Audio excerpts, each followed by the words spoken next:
The Indian diaspora is excited and energetic to see Prime Minister Modi in Canada. India Today's Gaurav Sawant is in Calgary and in fact he spoke to some of the Indian diaspora. Take a look at what they said.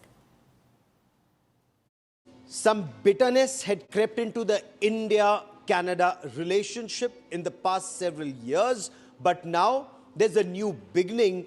And in our culture and philosophy, when something good, something auspicious starts, usually it's with having something sweet.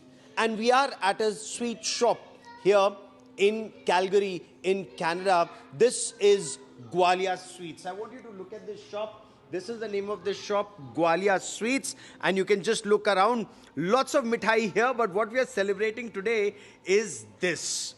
The tricolor mithai with Prime Minister Narendra Modi here in Calgary. And I want to ask Dhaval Desai, the proprietor of Gwalia Sweets, who's put all this effort to get this mithai with the Prime Minister here. Dhaval bhai, क्या-क्या मिठाई बनाई है आज आपने?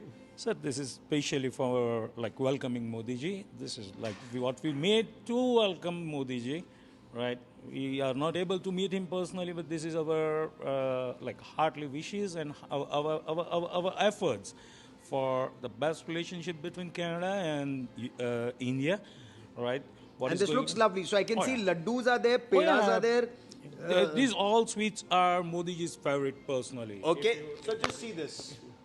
Now, what all are Modi ji's favorites? Describe to us. These are the laddus, and these are the peda. White peda is there, and this is some sweet from pista. You know, a lot of bitterness had crept into India-Canada relationship. You think this visit will do something? Definitely, this visit is a great initiative by Canadian Prime Minister, our Canadian Prime Minister Mark Carney.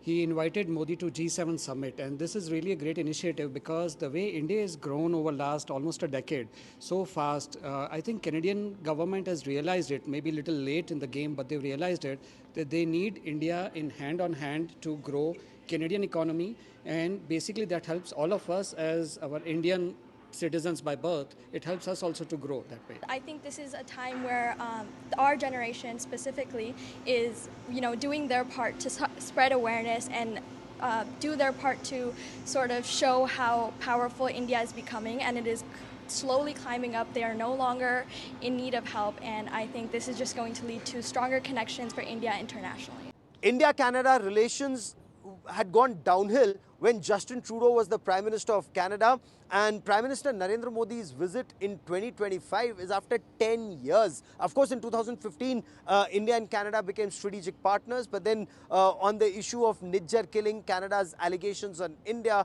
the relationship went downhill to an extent that India withdrew our High Commissioner from Canada and vice versa. Certain allegations were leveled, but was any evidence put forward? And what happens to the relationship now in 2025 and onwards? With me is perhaps one of the best group of people I could speak to. Academics, scholars, professors at Calgary universities, doctors, professors, engineers and entrepreneurs. They join me on this India Today special broadcast, and I want to begin by asking Dr. Lodha of the Calgary University. In fact, all Calgary University professors here with me and doctors. Dr. Saab, the relationship that went downhill with Prime Minister Narendra Modi's visit, one, what's expected, and why did this relationship suddenly head south? Yeah, so Gauravji, thank you very much for the question. The problem was initially why the relations was not in the good terms because of the Trudeau government was in the minority, and that time he was requiring the support from the Jagmeet Singh from NDP government. And Jagmeet Singh is a pro-Khalistani, and this is separatist group also supported by other our neighbor country like Pakistan and these people.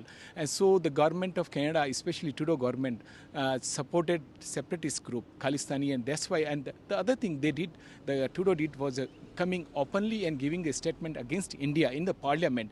That was the worst thing what any politician could have done in his political career. And that was one of the reasons India and Canada relations got roughened, and How did that adversely impact, ma'am? You're also in the University of Calgary, and you're on board of the university, Senate, yes. on the Senate. How did this relationship going downhill impact students, for example, or lives of Indians and Canadians? It kind of because once the prime minister of a country openly comes and speaks about one minority group in their country, it definitely attacks. The bullying for students or people of Indian origin happens on social media, in person, because it empowers the fringe element to do whatever, because they think that the government is with them and nothing is going to happen to them. So that was one of the reasons. But with Mr. Carney and the reality of the current political situation, Canada needs India for the economic survival. So we are hopeful that the relationship will change. Prime Minister Carney is a level-headed man. He's a seasoned politician, and he's a seasoned business person who has dealt with Bank of Canada, Bank of England. He was chairman of both the banks. So we are hoping that the relationship will improve, and at the same time, lowering the temperature would make life much easier for our young people in Canada. Yeah, because we wouldn't want Indian children to come here and get bullied by the Khalistanis. That's strictly unacceptable.